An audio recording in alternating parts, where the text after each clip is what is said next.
Well, the family is working on Josh's toy. Look at him. He's trying to help. Today, Madam Audrey and Nicole cleaned up the house.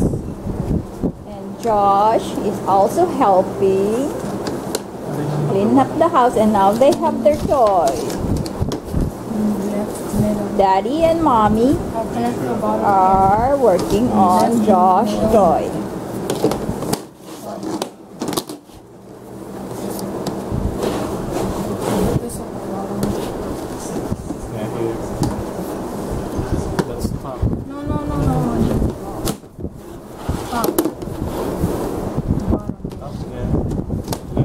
Left na yaw. Left. Tama to, Ben. Ara sa left. Right. Left. No. You just wait. Wait. Oh, Josh is all big.